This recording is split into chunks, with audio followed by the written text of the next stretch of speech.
दोस्तों, तो आप लोग कैसे? उम्मीद करते हैं कि अच्छे होंगे और अपने तैयारी को कर रहे होंगे। हम लोग आज जो है डे 2 है और ये जो है सोशल साइंस का है। आखिरी भरोसा सीरीज चल रहा है जिसमें सब्जेक्टिव सवाल को बनाया जा रहा है। इसमें सब इम्पोर्टेंट सब्जेक्टिव को पढ़ाया जा रहा है, तो आप लोग ज़रूर वीडियो को शुरू से अंत तक देखें। बहुत ही इम्पोर्टेंट सब्जेक्टिव क्वेश्चन कराया जा रहा है। तो आज का पहला सवाल है, लेनिन के जीवन एवं उपलब्धियों पर प्रकाश डाले कि लेनिन के बारे में क्या है। लिख रहा है, रूसी इतिहास में लेनिन महत्वपूर्ण स्थान है। वह बोल्शेविक क्रांति का प्रणेता था। उसका जन्म 10 अप्रैल 1870 को वोल्गा नदी के किनारे स्थित सिमनस्क नामक गांव में हुआ था। वह आरंभ से ही विद्रोही था। लेनिन जारशेई का कट्टर दुश्मन था। वह बोल्शेविक दल का सदस्य बन गया। लेनिन ने 1905 ईस्वी की रूसी क्रांति में भाग लिया। क्रांति असफल हो गई और उसे रूस को छोड़कर जाना पड़ा। 1917 की क्रांति के समय जर्मनी की सहायता से वह रूस पहुंचा। उसने रूस पहुंचकर बोल्शेविक दल का कार्यक्रम स्पष्ट किया। लेनिन ने 3 नारे दिए, भूमि, शांति और रोटी। भूमि, शांति और रोटी। अब देखिए इनका उपलब्धि क्या है लेनिन का। लिख रहा है, लेनिन की उपलब्धियां। सर्वप्रथम लेनिन ने जर्मनी के साथ युद्ध बंद कर दिया। 1918 ईस्वी में जर्मनी के साथ ब्रेस्ट-लिटोव की संधि की। उसने राष्ट्रीयता का सिद्धांत अपनाया तथा साम्राज्यवाद विरोधी नीति अपनाई। चेका और लाल सेना की सहायता से क्रांतिकारियों का दमन किया। बोल्शेविक सरकार ने नई आर्थिक नीति लागू की, जिसके तहत देश की सारी संपत्ति, उत्पादन और वितरण के समस्त साधनों पर सरकार का आधिपत्य हो। तो ये काम किए लेनिन ने। अब आते हैं 12 नंबर सवाल पे। ये सारे जो है सब्जेक्टिव सवाल हैं। लिख रहा है, रूसी क्रांति के कारणों का वर्णन करें। क्या क्या कारण है? तो रूसी क्रांति के निम्नलिखित कारण है। पहला कारण क्या है? जार की निरंकुशता। 1917 ईस्वी में रूस का सम्राट जार निकोलस द्वितीय था। वह एक निरंकुश और अयोग्य शासक था। उन्हें जनता की सुख दुख की चिंता नहीं थी। दूसरा, किसानों की दयनीय स्थिति। लिख रहा है, रूस में किसानों मजदूरों की स्थिति अत्यंत दयनीय थी, क्योंकि किसानों को कोई सुविधा नहीं दी जाती थी एवं उन पर कर का बोझ लाद दिया गया था। साथ ही साथ मजदूरों की मजदूरी भी बहुत कम थी। 3 नंबर, रूसीकरण की नीति। रूस में विभिन्न जाति और धर्म के लोग थे, परंतु स्लाव जाति के लोगों की संख्या बहुत ज़्यादा थी। जार निकोलस द्वितीय ने रूस में एक भाषा एक जाति करने का प्रयास किया। फलतः अल्पसंख्यकों में हलचल मच गई। अगला चौथा नंबर देखिए। लिख रहा, प्रथम विश्व युद्ध में रूस की पराजय, ये तात्कालिक कारण है। लिख रहा, प्रथम विश्व युद्ध 1914 से 18 तक चला। इस युद्ध में रूस के जार आंतरिक कलह को भुलाने के लिए बिना तैयारी के युद्ध में शामिल हो गया, जिसके कारण रूसी सेनाओं की हार हो गई। इसी बीच जार की पत्नी जरीना और रास्पुटिन को षड्यंत्र करने का मौका मिल गया, जिससे राजतंत्र की प्रतिष्ठा खतरे में पड़ गई। तो इस तरह के एक कारण थे। 13 नंबर पे आते हैं, अक्टूबर क्रांति क्या है? बहुत इंपॉर्टेंट।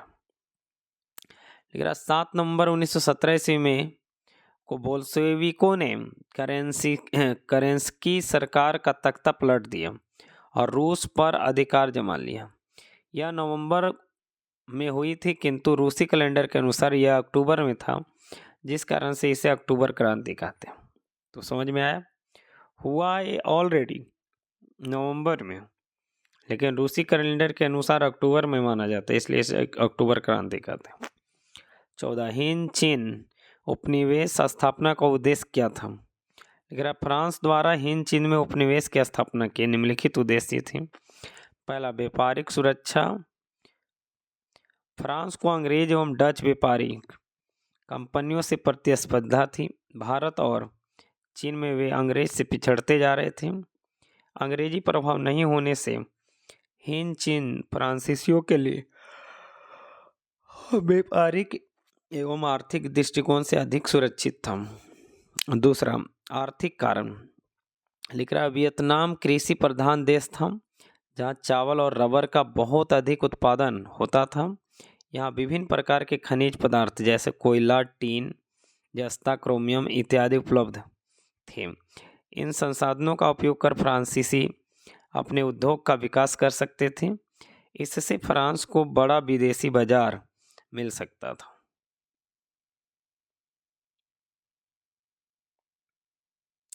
अब देखिए हम बात करते हैं,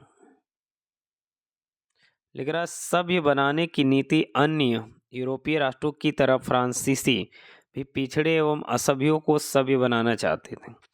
इन सभी कारणों से फ्रांस हिंद चीन में अपने उपनिवेश की स्थापना करना चाहता था।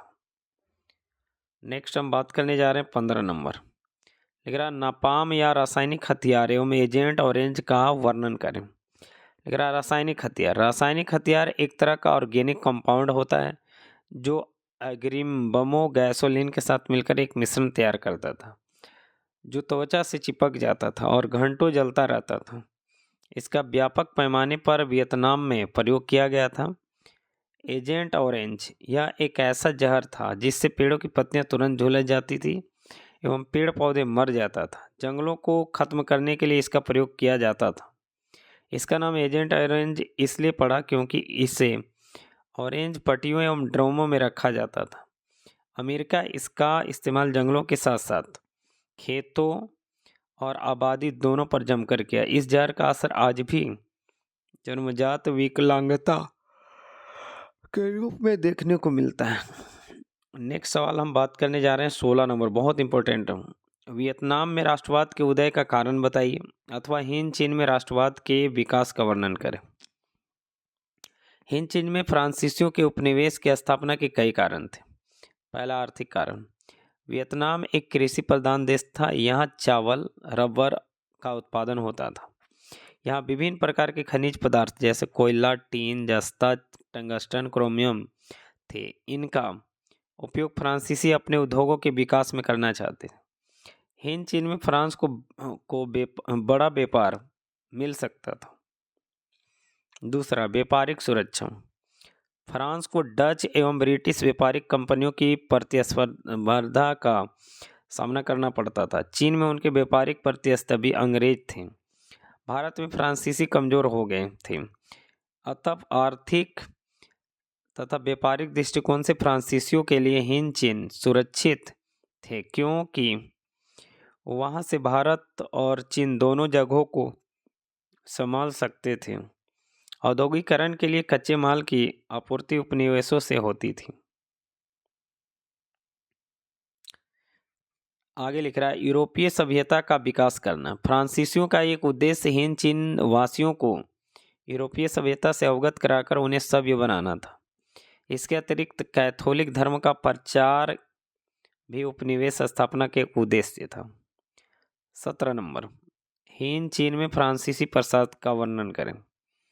हिंद चीन में फ्रांसीसी व्यापार के उद्देश्य से प्रवेश किया।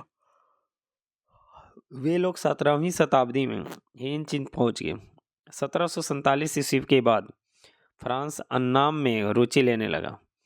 1787 ईस्वी में कोचिन चीन के शासक के साथ फ्रांसीसियों ने संधि कर लिया और फ्रांसीसी सेना वहां प्रवेश कर गई। 20वीं शताब्दी के आरंभ तक संपूर्ण हिंद चीन फ्रांस की अधीनता में आ गया।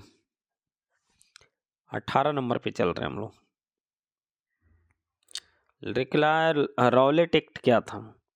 रॉलेट एक्ट भारतीयों के लिए एक काला कानून था। इस कानून के द्वारा अंग्रेज बिना मुकदमा चलाए किसी भी व्यक्ति को किसी भी समय गिरफ्तार करके जेल में डाल सकता था। 19, डांडी यात्रा का क्या उद्देश्य था?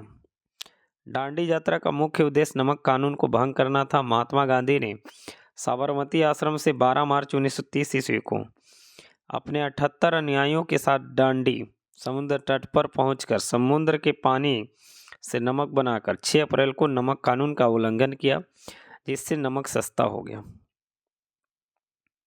अब हम बात करने जा रहे हैं 20 नंबर, खिलाफत आंदोलन क्यों हुआ? लिख रहा अंग्रेज तुर्की में खलीफा पद का विरोध कर रहा था। तुर्की के सुल्तान को विभिन्न प्रदेशों में अपनी सत्ता के प्रयोग से वंचित कर दिया गया था। चूँकि ऑटोमान साम्राज्य का शासक तुर्की का सुल्तान संसार का खलीफा कहलाता था, सभी मुसलमान उसका आदर करते थे। उसके अपमान को देखकर भारत में भी अंग्रेजों के विरुद्ध खिलाफत आंदोलन शुरू हो गया।